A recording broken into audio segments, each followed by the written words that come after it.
welcome back as we bring it from those individual focuses to the team focus. Yep, let's switch to all things rugby now. After an incredible weekend of tackles, tries, thanks to the 2023 Rugby World Cup, of course, with our proud sponsors, TOTALENERGIES, who have brought us so much closer to the action. And joining us once again, our very own sports producer, Lorenzo Durry's ready to help us process and break it down. An exciting weekend, and not just from a Springbok perspective, but obviously high stakes right across. So we have France and Namibia kicking us off at the start of the weekend. A thrilling opening match that saw France, of course, post the highest score in their World Cup history, 96-0. The game also saw the entry of Antoine Dupont. Yeah. They're dead in the water. Surely, without Intermark and Dupont, this French team has no... They're Australia. Yeah, that's a good way to put it. Hey? And God says Eddie Jones all the way. Yeah. And that thinks he's going to win everything and not deliver.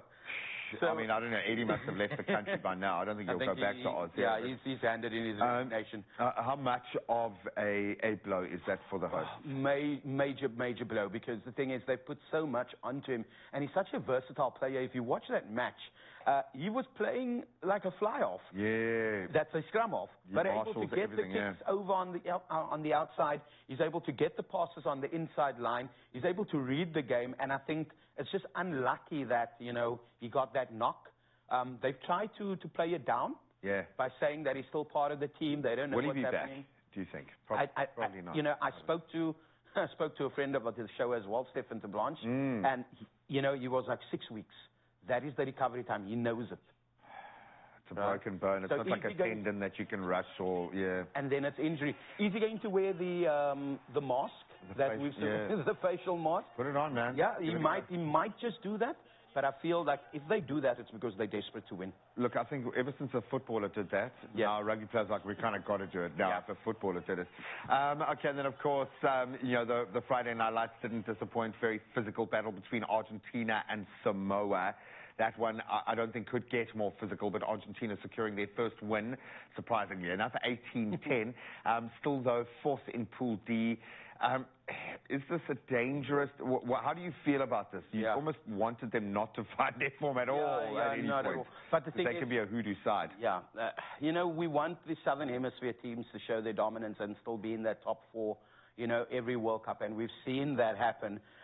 Argentina plays a beautiful brand of rugby, but Michael Shaker, you know, the boys crying when singing their national anthem. You love to see that. That's the stories that we want to talk about.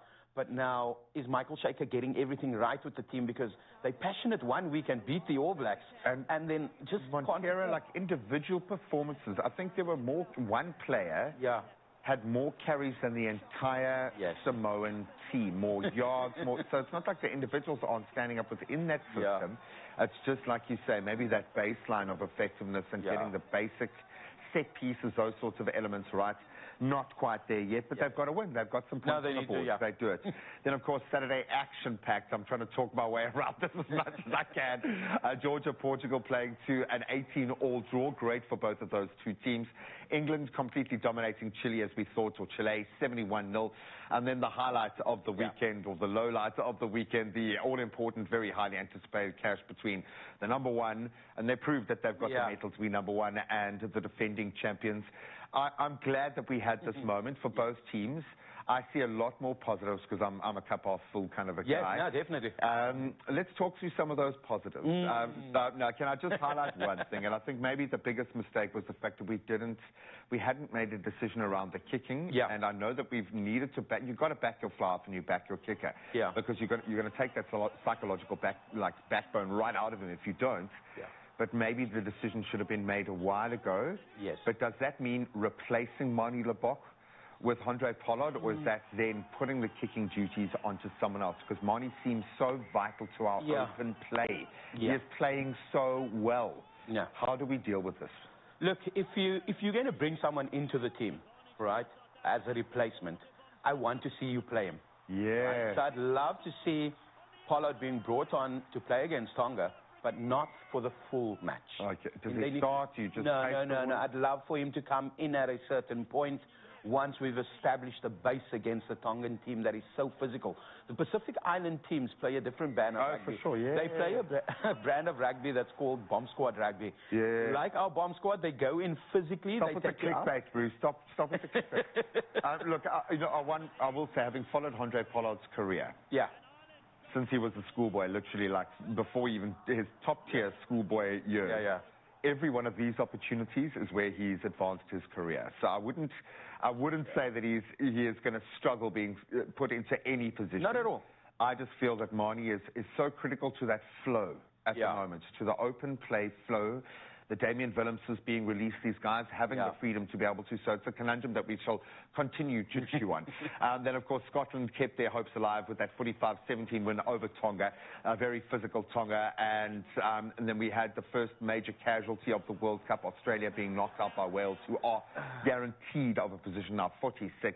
I was going to put it to Lorenzo Durries, what's next for Coach Eddie Jones? I think he's the wrong person to ask. Your guess is as good as ours, in fact.